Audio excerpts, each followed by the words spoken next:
শিক্ষার্থী বন্ধুরা, কেমন আছো সবাই? আশা করি তোমরা সবাই ভালো আছো। আর আজকের ক্লাসটা দেখতেছো, তার মানে তোমরা অনেক অনেক ভালো আছো। আর আজকে তোমাদের জন্য বিশেষ একটা আকর্ষণীয় ক্লাস থাকতেছে, সেটা হচ্ছে পাওয়ার সেট বা শক্তি সেট। এই পাওয়ার সেট বা শক্তি সেট এমন একটি ম্যাথ, যে ম্যাথটা ছাড়া সাধারণত আমাদের টিচাররা কোশ্চেন করার সুযোগ পায় না।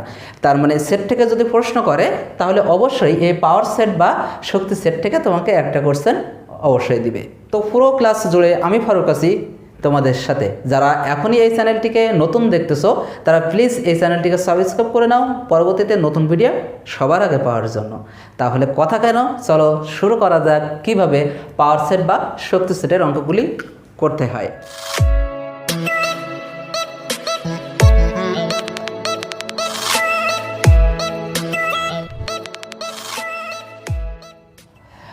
দশের লাঠি একের বোঝা, এই কথাটা কিন্তু আমরা জানি। তার মানে আমরা কিন্তু আগে একটা সেট লিখেছি, মনে করো যে এ একটি সেট যার সদস্য সংখ্যা মনে করো এবি। ঠিক আছে, এখন এই এ সেটকে যদি আমরা পি দ্বারা প্রকাশ করি, অর্থাৎ পি অফ এ, তাহলে সেটা কিন্তু পাওয়ার সেট হয়ে যাবে। তার মানে এই যে এ বি অর্থাৎ এ সেটের কয়টা উপসেট আছে, এ সেটের কয়টা উপসেট আছে, সেইগুলো আমরা আলাদা আলাদাভাবে লেখার পরে একত্রে করে ফেললেই কিন্তু পাওয়ার সেটটা তৈরি হয়ে যাবে। সো আমরা যদি এইখানে এ সেটটাকে এ এর উপসেটগুলো বের করি, তাহলে দেখা যাচ্ছে একটা পাবো এ বি, অর্থাৎ প্রথমত আমরা দুইটাই লিখে নিব। তারপর আমরা কি পাচ্ছি, একটা লিখতে পারতেছি, তার মানে এ লিখতে পারতেছি, তারপর বি লিখতে পারতেছি, এবং এ আর বি লেখার পরে সর্বশেষ আমরা ফাঁকা লিখতে পারতেছি। তাহলে দেখো এখানে কিন্তু আমরা পৃথক পৃথকভাবে মোট 4টি সেট পেয়েছি। তাহলে এই সেটগুলাই কিন্তু এ এর উপসেট, কিন্তু আমাদের এখনও পাওয়ার সেট নির্ণয় করা হয় নাই। আমরা যখনই এই একটি সেটের মধ্যে এটাকে আবদ্ধ করে দিব, তখনই কিন্তু এই এ সেটটা পাওয়ার সেটে রূপান্তরিত হবে। তার মানে এই 4টি সেট মিলে কিন্তু এখন একটা মাত্র সেট নির্দেশ করতেছে। সেই জন্য আমি তোমাদেরকে বলেছিলাম যে হ্যাঁ, 10-এর লাঠি একের বোঝা। এরকমভাবে 2টা উপাদান থাকতে পারে, 3টা উপাদান থাকতে পারে, এবং 4টা উপাদান থাকতে পারে। সাধারণত তোমাদের 2টা, 3টা বা 4টা থাকে, 4টার ওপাশে কিন্তু কোনো উপাদান থাকে না। তো আমরা 2টা তো দেখে ফেললাম যে কীভাবে 2টা উপাদানের পাওয়ার সেট নির্ণয় করতে হয়। একটু ক্রিটিক্যাল হচ্ছে 3টা আর 4টা। সো ওই 2টা দেখলে আরও বেশি ক্লিয়ার হয়ে যাবে যে হ্যাঁ, আসলে ওর পাওয়ার সেটটা কীভাবে নির্ণয় করতে হবে। তাহলে চলো দেখে আসি যে 2টা বা 3টার পাওয়ার সেট কীভাবে নির্ণয় করতে হয়। আমাদের কাছে কিন্তু এ সেটটা এটা দেওয়া আছে। এখন আমরা আগে জেনে নিই যে এ সেটের উপসেট আসলেই কয়টা হবে। তো সকল পাওয়ার সেট কিন্তু 2 পাওয়ার n-কে সমর্থন করে। তার মানে সকল সেটের উপসেট হচ্ছে 2 পাওয়ার n। এখন দেখো 2 পাওয়ার n যদি হয়, তো এখানে nটা আছে মূলত কি, যে সেটের তুমি উপসেট নির্ণয় করতেছো তার উপাদান সংখ্যা। তাহলে এ সেটের উপাদান সংখ্যা কয়টা আছে? 3টা। তার মানে 2 পাওয়ার কিউব যে তুমি দিয়ে দাও, তাহলে কী হয়ে যাবে বলো তো? 8 হয়ে যাবে। তার মানে আমরা যদি এ সেটের উপসেট নির্ণয় করি, তাহলে আমরা 8টা উপসেট পাবো। সো তুমি যদি ভুল করতে চাও, তাও কিন্তু ভুল করতে পারবে না। কোনো রকমভাবে মনে করো তো তুমি 7টা বের করেছো, সেক্ষেত্রে কিন্তু তুমি শিওর হয়ে গেছো যে হ্যাঁ, আমার একটা কম পড়ে গেছে। ঠিক আছে, কিন্তু আমরা যদি এ সেটের প্রকৃত উপসেটটা বের করি, তাহলে কিন্তু 1টা কী করতে হয়? বাদ দিতে হয়, অর্থাৎ একটা 1 বাদ দিতে হয়। তাহলে কয়টা থাকে? 7টা থাকে। তাহলে যদি প্রকৃত উপসেট থাকে, তাহলে যা পাবে তার থেকে 1 বিয়োগ করে দিবে। ঠিক আছে, এটা কেন বাদ দিবে আমি পরবর্তীতে বলবো তোমাদের। ওকে, এখন যদি আমরা পি অফ এ নির্ণয় করি, তাহলে পি অফ এ সমান কি পাচ্ছি একটু খেয়াল করো। এখানে প্রথমত যে 3টা আছে, আমরা এই 3টাকে লিখে ফেলবো, যে 1 2 3, এটাকে আমরা লিখে ফেলবো। ব্যাস, এই 3টা মানে 1 2 3 লেখা যা, 2 3 1 লেখা তা, 3 2 1 লেখা একই কথা। তার মানে একটা সেটের মধ্যে একই জিনিস একের অধিকবার হতে পারে না। ঠিক আছে, এখন তারপরে আমাদের 3টা তো লেখা হয়ে গেছে, এখন কি করতে হবে? 2টা করে লিখতে হবে। তো আমরা প্রথমত 1-এর সাথে 2কে দেবো, মানে আমরা 1টাকে প্রথমে ধরবো। তাহলে 1-এর সাথে আমরা 2কে দিয়ে দিলাম।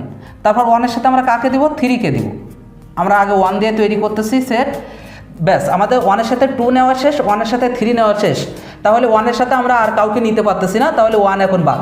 এখন কে আছে দেখো 2 আর 3 আছে, অর্থাৎ এই দুইটা দিয়েও কিন্তু আমরা একটা সেট তৈরি করতে পারতেছি। তার মানে 2 আর 3 এটাও কিন্তু আমরা নিয়ে নিলাম, ঠিক আছে। ব্যাস আমাদের কিন্তু দুইটা করে নেওয়া শেষ, আমরা কিন্তু আর কোনোভাবেই নিতে পারি না। তারপর আমাদের এখন কি করতে হবে, তাহলে একটা করে নিতে হবে।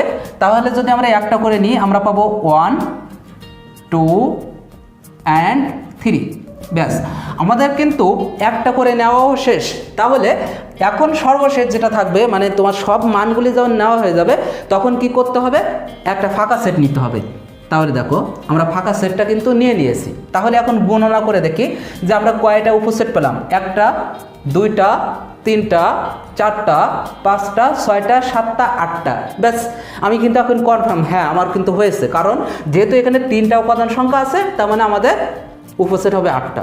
এখন আমরা কি করব, এই সেটকে কি করব, আবদ্ধ করে দেবো আর একটা সেট দ্বারা।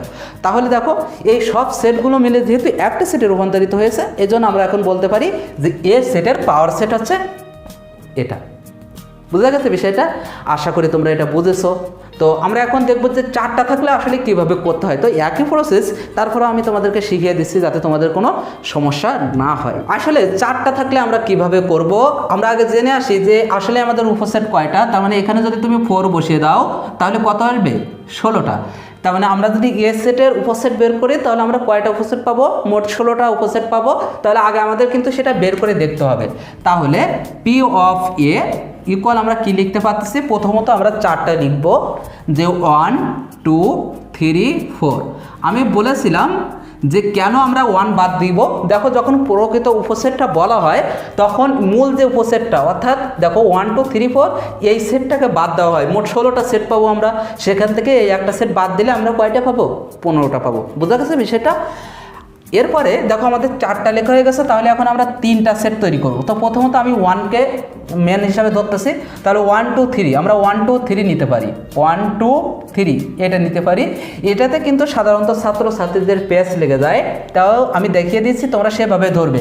1 2 3, তো আমরা 1 2 3 নিয়ে নিলাম।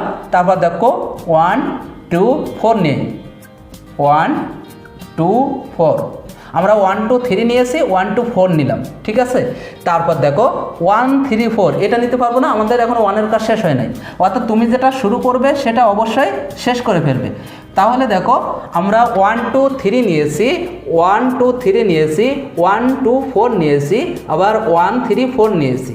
ব্যাস আমাদের 1 দিয়ে কিন্তু আর নিতে পারতেছি না, আমরা এখন 1টা স্টপ করে দেবো। তাহলে বাকি আছে কে বলো তো, 2 3 and 4। তাহলে আমরা 2 3 4 দিয়েও কিন্তু একটা সেট তৈরি করতে পারতেছি, 2 3 and 4 দিয়েও আমরা একটা সেট তৈরি করতে পারতেছি। আমাদের কিন্তু এখন 3টা করে নেওয়া শেষ। তাহলে এখন কয়টা করে নিতে হবে, জাস্ট 2টা করে নিতে হবে।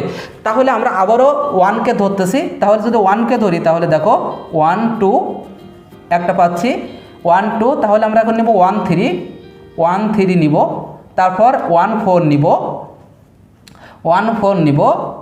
ব্যাস আমাদের কিন্তু 1টা হয়ে গেছে, যেমন 1 2 1 3 1 4 এটা নেওয়া শেষ। তাহলে 1-এর সেক্টরটা এখন বাদ। তাহলে এখন আমরা কি নিতে পারবো, 2 3 আর 2 4, 2 3 আর কি নিতে পারবো, 2 4 নিতে পারবো। ব্যাস 2 দিয়েও কিন্তু আমাদের নেওয়া শেষ। তাহলে এখন আমরা 2টাও বাদ দিলাম, এখন কে আছে বলো তো, 3 আর 4 আছে। সো আমরা 3 আর 4 দিয়েও একটা সেট নিয়ে নিতে পারতেছি। আচ্ছা আমরা এখন 2টা করে নেওয়া শেষ করে ফেলেছি। তাহলে এখন কি করতে হবে, আমাদের এখন বাধ্য হয়ে কিন্তু একটা করে নিতে হবে, তাই না? একটা করে নিতে হবে। তাহলে আমরা এখন কি লিখব, যে 1 2 3 4। আমাদের কিন্তু একটা করে নেওয়া শেষ। যেহেতু আমাদের একটা করে নেওয়া শেষ, সর্বশেষ কে থাকবে, একটা ফাঁকা সেট থাকবে। ওকে, তোমরা ফাঁকা সেট এইভাবে দিতে পারো অথবা এইভাবেও দিতে পারো, যেটা দাও একটাই হবে। এখন দেখা যাক কয়টা উপসেট আমরা পেলাম। এখানে পেয়েছি 1টা 2টা 3টা 4টা, এই 5টা, 6 7 8 9 10 11 12 13 14 15 16। দেখেছো, তুমি এইরকম মানে পেঁচিয়ে ফেলবে না, যেটা তুমি মেন হিসাবে ধরবে সেটা দিয়ে দেখবে যে তুমি কত দূর তৈরি করতে পারতেছো। এখন যদি আমরা সেটটাকে ক্লোজ করে দিয়ে দিই তাহলে কিন্তু পাওয়ার সেটে রূপান্তরিত হয়ে যাবে। তাহলে আমি তোমাদেরকে 2টি উপাদান দেওয়া থাকলে তার পাওয়ার সেট, 3টে উপাদান দেওয়া থাকলে তার পাওয়ার সেট এবং 4টে উপাদান দেওয়া থাকলে তার পাওয়ার সেট কীভাবে নির্ণয় করতে হয় সেটা কিন্তু দেখিয়ে ফেললাম। তো আশা করি পাওয়ার সেট সম্পর্কে তোমাদের আর কোনো সমস্যা থাকবে না। যদি সমস্যা থাকে তাহলে কমেন্টের মাধ্যমে জানিয়ে দিবে, অথবা ফেসবুক পেজ অথবা আমাদের গ্রুপে জানিয়ে দিবে। সেখান থেকে আমরা চেষ্টা করব তোমার সমস্যা সমাধান করে দেওয়ার জন্য।